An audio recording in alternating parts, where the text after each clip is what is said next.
afternoon. I'm Sean Yao and this is One News Now. Malacanang has approved the recommendation of health officials to use all on-hand AstraZeneca jabs as a first dose. For the details, Maricel Halili joins us live from Mandaluyong City. Hi, Mase. Good afternoon. First off, what was the basis of the approval? Does this mean we've already secured another shipment of vaccines from AstraZeneca and we're sure that it will arrive by a certain date? Hi, Sean. Well, this afternoon, the presidential spokesperson Harry Roque announced that the Office of the Executive Secretary just confirmed that the president has approved the recommendation to use all 500,000 plus doses of AstraZeneca for the first dose of vaccination for all our healthcare workers. Well, he did not expound the basis for the decision of the president, but if you recall, during the public address of President Duterte last Monday, Health Secretary Francisco Duque as well as Vaccine Czar Carlito Galvez explained that it is important to use all doses of AstraZeneca in the country for the first dose of healthcare workers. The reason behind that is that Secretary Duque mentioned that we have to wait 12 weeks before the second dose of the vaccination. So by that time, probably that'll be around May of this year. By that time, the doses of AstraZeneca might be expired.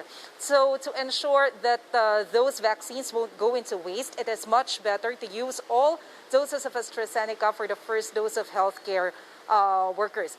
Well, Vaccine Czar Carlito Galvez said that they are expecting the arrival of the second tranche of AstraZeneca this month or probably early this April as committed by the COVAX facility. All right, that's good to hear. Now, the government and private sector have been working on a procurement deal with Moderna.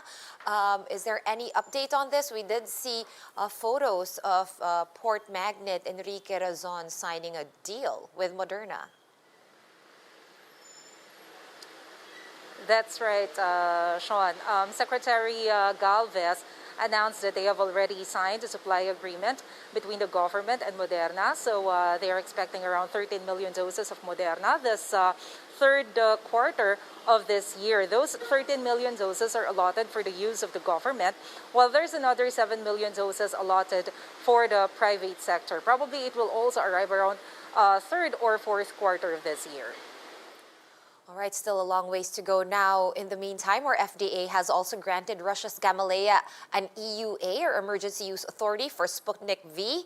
What is the next step of the government? Are we going to get shipments of Sputnik V soon? Sean, Secretary Galvez said that they will have another negotiation with Gamaleya to ensure the supply of Sputnik V. This coming Tuesday, the government representatives will have a negotiation with the representatives of Gamaleya to talk about that. They are actually looking forward for at least 3 million doses of Sputnik V for the delivery for the government use. And also, they will try to negotiate if Gamaleya can allow the local government as well as the private sectors to also purchase vaccines from their company. All right. Meanwhile, as cases continue to surge, the IATF has ordered the closure of some businesses. Did the palace clarify which sectors are covered by this and for how long?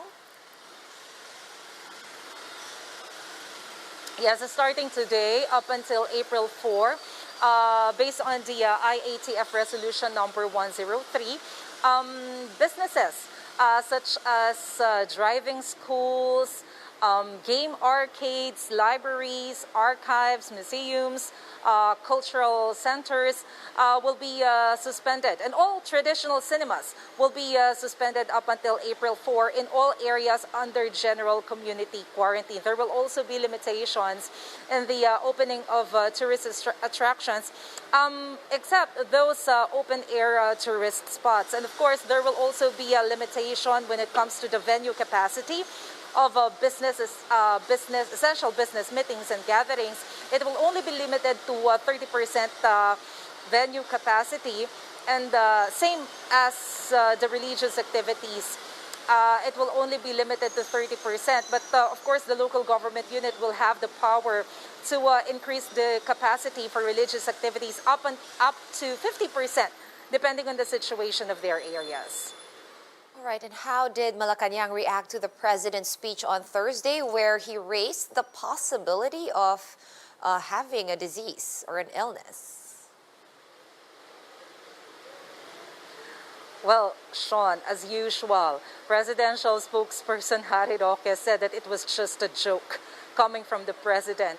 He said that, of course, the president doesn't have any serious conditions such as cancer, like what he mentioned during his speech yesterday. He said that, or Secretary Roque mentioned that the president is a lawyer, so he will implement what is stated in the Constitution. It means that he will tell the public if he is suffering from a serious condition. But now there is no reason to be alarmed when it comes to the health situation of the president. All right, we'll take that for now. Thank you so much for all those updates. That was Maricel Halili reporting to us live from Mandaluyong City. More Filipinos believe that it's dangerous to publish critical statements about the Duterte administration. That is, according to the latest survey from the Social Weather Stations, or SWS.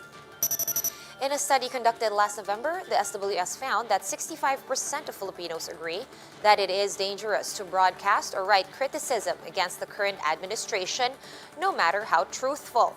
That is equivalent to a net agreement score of positive 49, which is 28 points more than in the previous study conducted in July. However, the majority of respondents still believe that they can freely express opinions on the government, even if it's unfavorable to the current regime.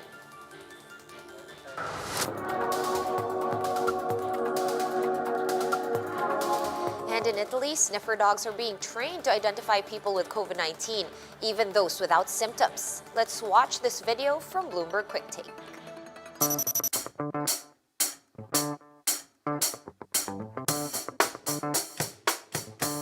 Il cane è cosiddetto molecolare, no? Nel senso che attraverso diciamo, le molecole riesce a stabilire quello che vuole cercare.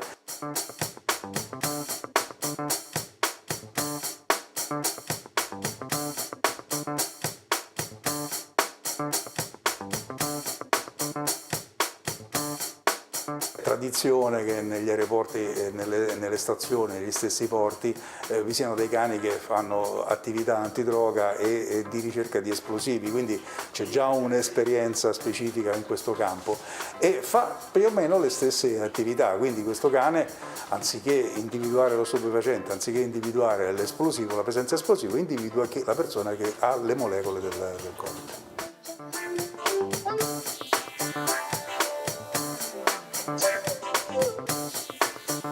In questo momento i cani in corso di preparazione sono 3 che saranno impiegati secondo appunto quell'ordine che le avevo detto.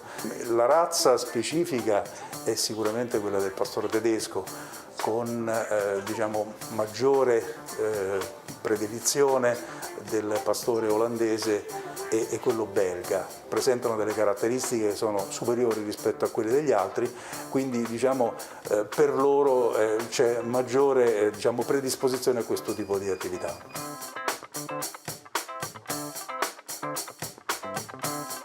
Sarei contenta se girassero dei cani per rintracciare persone contagiate, anzi mi sentirei molto più tranquilla, sarebbe, ripeto, un modo per fare tracciamento ed è l'unico sistema per, diciamo, per contenere il Covid, secondo me.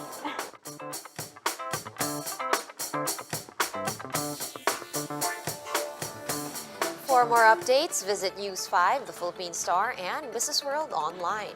Visit our website, onenews.ph, for more in-depth analysis. You can also catch One News on the Signal Play app.